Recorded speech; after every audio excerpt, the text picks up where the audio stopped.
Hello and welcome to Contemplations. I am joined by Thomas. Hello. And I am Josh. And we are going to be talking about the philosophy of objectivism, which is heavily associated with its founder, Ayn Rand. So we're going to be talking a bit about who she is before actually talking about the philosophy itself, because I think that her background very much shapes her perspective on the world. But before I get into that, I thought I'd give you a little tidbit of the philosophy before talking about her life itself. And this is just a quote from Ayn Rand herself in the appendix to Atlas Shrugged, which is one of her novels, which we'll talk about in a second. And it is, "My philosophy, in essence, is the concept of a man as a heroic being, with his own happiness as the moral purpose of his life, with productive achievement as his noblest activity, and reason as his only absolute." So there we go. So that gives you a bit of a taste of what the philosophy is all about. But first of all, I think it's very important to talk about who Ayn Rand actually was. So she was born in Russia in 1905, in St. Petersburg in Russia. Her birth name was Alisa Zenovenevna. That sounds close enough. That's close enough for me. I mean, she doesn't go by that anymore, so it's fine. Well, she's dead, but she never went by that. Rosenbaum, she was the eldest of three daughters born into a bourgeois Jewish family. However, she later rejected her religious background entirely, along with all religions in general. Rand claimed that she found school unchallenging and began writing screenplays at the age of 8 and novels at the age of 10. Impressive. Sounds impressive, although that sounds like one of those things like, yes, I was writing novels by the time I could read and write. Yeah, I did make attempts at that age, but they wouldn't qualify as actual screenplays. I would imagine that they're not quite up to scratch, but there we go. She supported, this is going on a little bit in time, but she supported the provisional government overthrowing the Tsar in 1917. Obviously, this is when she was only, 12 years old? So, I mean, make of that what you will. Yeah. The political opinions of a 12-year-old, I don't think we can judge anyone there. But after the November Revolution, where the Bolsheviks took over, they confiscated her father's business and they fled to the Crimea, which I believe was then part of Russia, where the Whites faction, which was made up of kind of the Democrats and the autocrats, or the liberals, and the Tsarists, if you will. Yeah. So the White faction, which was a coalition of them, who eventually lost, by the way, controlled the Crimea, and they stayed there for a while. However, the Whites eventually lost the Civil War. Although this isn't why they left, I don't think, but they returned to St. Petersburg, which was then named Petrograd in 1921, where they nearly starved in poor conditions. So it's quite a fall to come from living in a family where your father owned a business to being in terrible conditions, nearly starving. Yeah, subjects of famine. But then, I mean, who wasn't in the Soviet Union at that sadly. time? At the age of 16, she managed to enroll in a university, which recently became open to women at the time, where she majored in history. She came across the philosophical works of Aristotle, Plato, and Nietzsche. However, before graduating, she was purged from the university shortly before actually graduating, which happened to many other students as well. They didn't single her out necessarily. I don't think she was a particular dissident then. However, I think what happened was when all of these university students got purged, there were some foreign scientists visiting, Right. and they objected to the students being purged, funnily enough. So eventually the Soviet Union, trying to save face, was just like, oh, no, that's just a mistake. So they reversed their decision and let all the students finish their course. How very graduate. good of them. I know, how kind, isn't it? Just benevolence of, I suppose at that time, Lenin. Yes, before things got, escalated to get significantly worse after that. So it was after this happened, I imagine, nearly being purged is pretty significant point in your life. She decided upon adopting the surname Rand, which is graphically similar to a part of her birth name without any vowels in it in Cyrillic, and she adopted the name Ayn. So you can understand why you would want to change your name when the authorities are after you, particularly if you're writing. Yes. It'd make you an easy target, wouldn't it? Mm-hmm. So eventually in 1925, she got a visa to visit relatives in America, and upon visiting New York in 1926, when she actually got round to using the visa, she was so impressed by the Manhattan skyline that she cried tears of splendour Quite a fan at the of sight of it. eco-architecture then. Well, I imagine in 1926 it probably would have been quite amazing, especially to someone from Russia where you simply didn't have that level of wealth, did you? No, not at all. So I can understand. Apparently, she liked it so much she basically stayed there. In 1929, she married an American actor named Frank O'Connor, and finally became an American resident. So basically, when she travelled out there, she realised she wanted to live there, and eventually met someone and got married to get a visa. Although I'm sure there are other reasons as well. Yeah, certainly. So in the 1940s, she began to become more involved in politics and working full-time as a volunteer for the Republican presidential candidate, Wendell Willkie, who at the time was actually the only one who wanted to intervene in World War II. That's interesting. And she became involved in the Anti-Communist Motion Picture Alliance for the Preservation of American Ideals and wrote articles on the group's behalf. And she also joined the Anti-Communist American Writers Association. So you can see there's a clear opinion here that communism bad. Yeah, and it's no wonder she had such a vehement hatred for it, given that, well... What it did to her, What it did to her. She had to change her entire identity to escape it, effectively. I imagine it probably would have been insufferable with all the apologists in the kind of writing sphere as well. So I don't blame her for going into it. No. Because, of course, at this time, people had an idea about what was going on. But, for example, the New York Times was reporting that people were hungry but not quite starving when millions of people were dying. But, you know. Helpful article. Yes. But moving on to her main key works, and there's two works that are of particular note.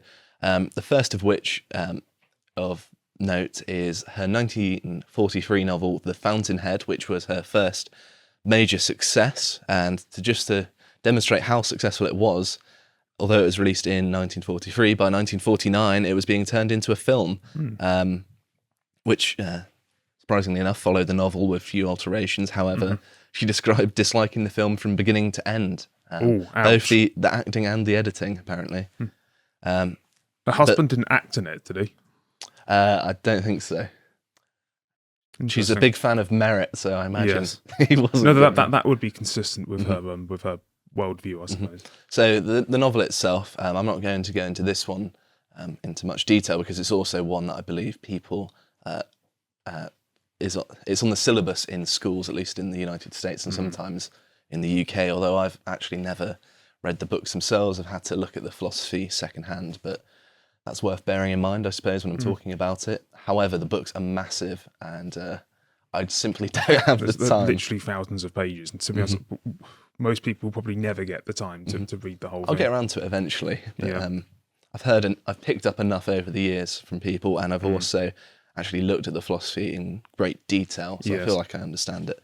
But nevertheless, The Fountainhead focuses on a young architect named Howard Rourke and his struggle against what Rand describes as second-handers, those who live vicariously through others or place others above themselves, which, you know, sounds like an interesting perspective on things, and I certainly don't like people who are like that.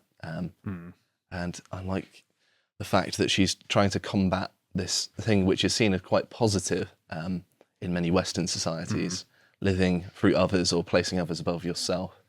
It's seen as altruistic and noble. However, as we've seen in modern politics, it's not always that way. People have these aspirations. They believe they're doing good. However, they're doing immense evil to both themselves, society, and the people they pose to be caring about. Even though they're persuaded that they are themselves pursuing the greater good for the benefit of the majority. Exactly. So, following the success of her previous novel, she went on to write Atlas Shrugged, which is the one which is probably most associated with demonstrating objectivism in action, or should I say, using literary devices to argue philosophical points, more or less. And this is the one that was probably the most popular, as we shall see in a second, but this is largely considered her best novel, unsurprisingly, by the fact it's quite popular. And she's clearly written this novel with her philosophy in mind. It seems to me, from the extracts that I've read and from what I've read about people reviewing it, that she's had this philosophy kind of very much consciously in mind as she's been writing the story, and she's wrote it around her philosophy in a way. So she kind of developed the philosophy as she wrote the novel. It's kind of, it reminds me a little bit of Albert Camus and his kind of absurdist existentialism, because he wasn't strictly a philosopher, was he? He was more of a writer, a novelist. Yeah. However, there is philosophy demonstrated in his writings that's valuable and interesting, and sometimes using literature to demonstrate your philosophy is actually quite a good way of getting people to understand it, because it makes the abstract more concrete. It does. Well, you could argue it's actually a better way if you can achieve it, but you have to be a good enough writer to be able to do it, and that's one problem that many philosophers have. That as in, they have great ideas, but an inability to articulate them in a way that's comprehensible. Literature is a magnificent tool for that, and quite clearly she had a talent for it to a degree. Yeah, I mean, we'll be looking at some of her extracts from Atlas Shrugged in a second, and I think it's nice language at the very least, and quite impressive considering it's a second language as well. So Rand described the main theme running through the novel as the role of the mind in man's existence, and as a colliery, the demonstration of a new moral philosophy, the morality of rational self-interest. Rational self-interest. Yes. But it's quite often posed, and this is a bit of a, I don't want to call it a faux pas, but it's a bit of a stereotype, I suppose, to talk about objectivism and just say, oh, that's just selfishness. That's just a philosophy that justifies selfishness. But it's not being selfish, because Rand acknowledges that if everyone behaved selfishly in the way that we understand it colloquially, as in only just basically pulling other people down to pull themselves up, then you're not going to have a society that functions. But pursuing rational self-interest, that means that you can follow your self-interest, but it's also in your self-interest to say to pull up the people who you, obviously your family, your friends, those who you do business with maybe, because if everyone is doing well, then it's a multiplying effect on society.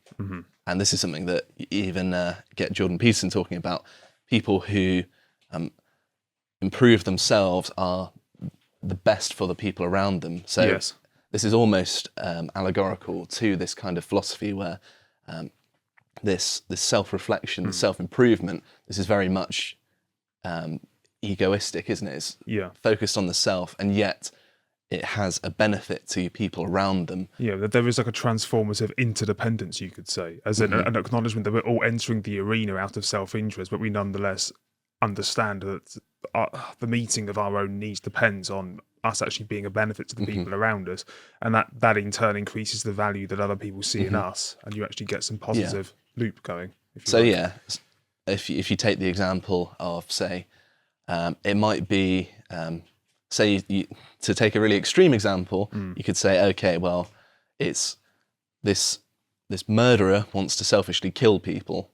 It wouldn't be reasonable to say that's in his self-interest, because it's going to not only harm society, harm the things in which he depends on, it's also going to put himself in trouble, but he might selfishly have this desire. It doesn't mean just pursuing what you want to do, it means pursuing what is truly your self-interest. And you might not be able to perceive your self-interest. You may have a misguided understanding of it, but it doesn't mean that it exists outside of yourself. Dare I say it, that would qualify as a false consciousness in Ayn Rand's philosophy.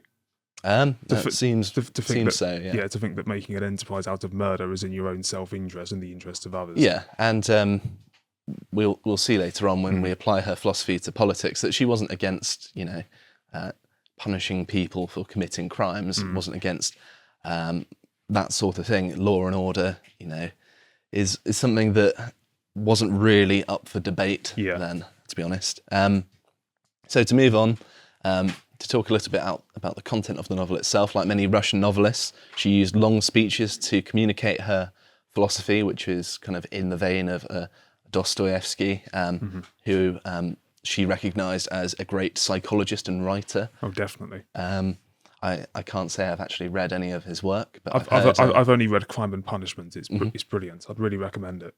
I have a few of his books, and I've just got this massive pile of stuff I need to get through at the minute. I'm making my way through Basic Economics by Thomas Sowell at the minute, and that's a massive tome. So first world problems. I know, just too many books. I need to make less of them so I can catch up. Thanks, capitalism.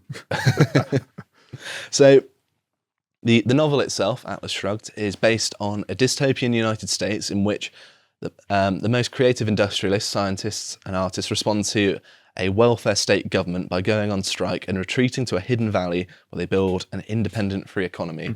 Basically, the idea is that the welfare state had got so massive that it was just inescapable, and that it was just too much for the people who are actually being productive in society to deal with. There wasn't enough of an incentive for them to carry on, and so they just simply leave.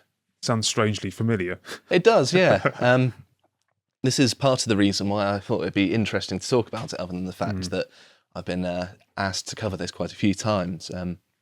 So the novel follows the leader of the strike, John Galt, who describes the move as stopping the motor of the world by removing those who contribute most to the nation's wealth and achievements.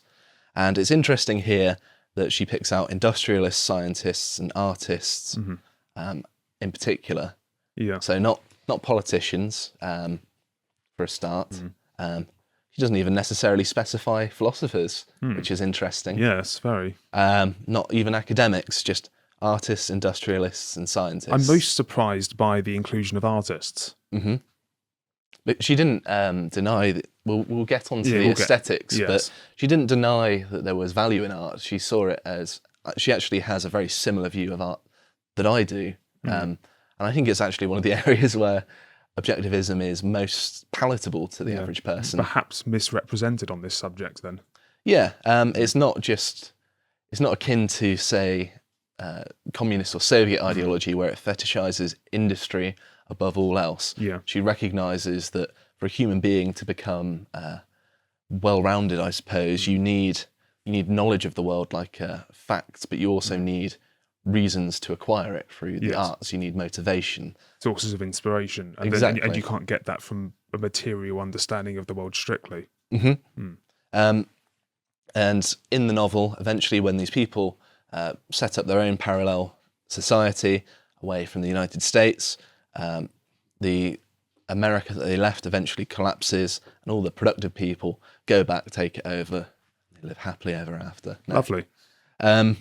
I'm sure it's more complicated than that, and as I've said, I haven't read it, but that's just the brief summary of roughly what happens. Sorry if I've spoilt it for you, but I think everyone knows roughly the plot of it. It's like the Bible, isn't it? Which is a fitting comparison in a second. Don't worry, I'm not being blasphemous here. This is, but I'll get on to that. So I'm going to read some quotes now, and we're going to have a look at the underlying philosophy and just what we think of the writing, I suppose. So the first one is, if you saw Atlas, the giant who holds the world on his shoulders, if you saw that he stood, blood running down his chest, his knees buckling, his arms trembling, but still trying to hold the world aloft with his last of his strength, and the greater his effort, the heavier the world bore down upon his shoulders, what would you tell him? And the person responds, I don't know. What could he do? What would you tell him? And the other person responds, to shrug. So, of course, this is where the novel gets its name. And I think it's trying to suggest that the mind is the one that does the productive work, and you have a heavy burden in existence, and you simply have to shrug off, if you will, that burden and get on with what the task you have to do. Yes. Which is very Petersonian, isn't it? In a way. It is.